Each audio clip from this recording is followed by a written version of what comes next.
या परभणी आहे, नंतर नांदेड आहे, सोलापूर आहे, जळगाव आहे आणि संपूर्ण महाराष्ट्रात आम्ही आज सभा घेतो आहे।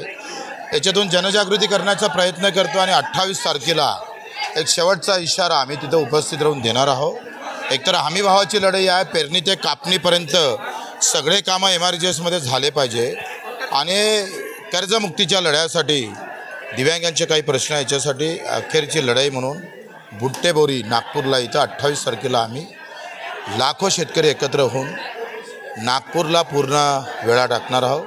त्यापूर्वी सरकारने निर्णय घेतला पाहिजे।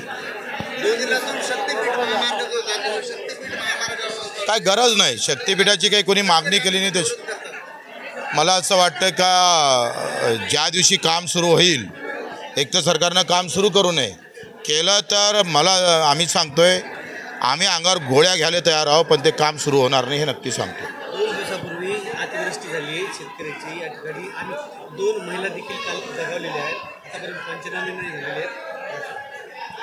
काय मला वाटतं ह्या सगळ्या भूमिका आमदार खासदार स्थानिक लोकांनी घेतल्या पाहिजे आहे। तिथले सरपंच असेल, तिथला आमदार खासदार असेल आणि हा स्टँडिंग जी आर आहे, शासन निर्णय हा नियमित आहे, म्हणजे कायमचं त्याच्यासाठी वेगळे शासन निर्णय करायची गरज नाही।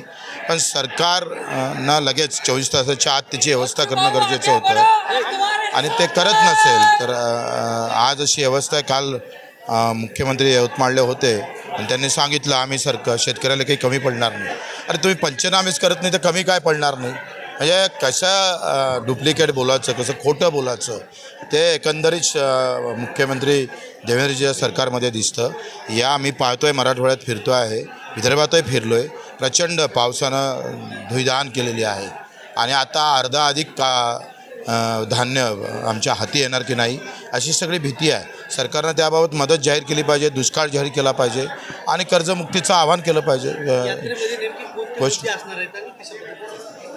कर्जमुक्तीची घोषणा केली पाहिजे। तुमच्या हमी भावाच्या बाबतीत असेल, आता तुम्ही सांगा आज कापसाचे भाव पडणार, आम्ही कापूस नाही म्हटलं तर 100 लाख टन आम्ही कापूस आयात करणार आहे आणि याच्यामुळं म्हणजे गाठी एकूण 25 लाख गाठी आपण पाहतोय का आत्तापर्यंत आयात केल्या, अधिक 100 लाख गाठी आपण अधिक आणणार आहोत आणि मग याच्यामुळं जो अडचण निर्माण होईल त्याच्यामुळं आज आमच्या कापसाचे भाव पडणार आहे।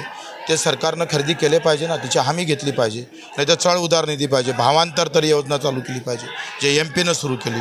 आज सोयाबीनचे 3400 जर सोयाबीन विकावं लागतं तर मग हमी भावाचे अर्थ काय? हमी भाव फक्त घोषणाच राहिलेली आहे। 5328 रुपये भावानं खरेदी करणार आहे का तुम्ही सोयाबीन? आणि करणार नसेल तर मग भावांतर योजना लागू करणार का? काही सरकार बोलत नाही, आमच्या आमदार विचारत नाही। सगळ्याचे लक्ष आम्ही पाहतोय आरक्षणाकडे सगळ्यांचं लक्ष वेधून घेतलं आणि शेतकरी मरतंय रोज। हळदीचा हब म्हणून ओळखला जाणारा हिंगोली जिल्हा आहे आणि हळदीला जास्त भाव मिळत नाही अनेक शेतकऱ्यांची। आता हिमालयातल्या सरकारनं 90 म्हणजे 9000 रुपये भावाची गॅरंटी घेतली। 9000ची MSP राज्य सरकारनं हिमालयातल्या पहिल्यांदा घेतली आहे आणि देशातलं पहिलं उदाहरण आहे। मग हिमालय प्रदेश जर ह्या पद्धतीनं MSP देऊ शकते तर मग राज्य का देत नाही? हळद उत्पादक शेतकऱ्याला MP मध्ये 55,000 रुपये पर हेक्टर देतं, बिहार 22,000 रुपये पर हेक्टर देतं, मग आमचं महाराष्ट्र सरकार का देत नाही?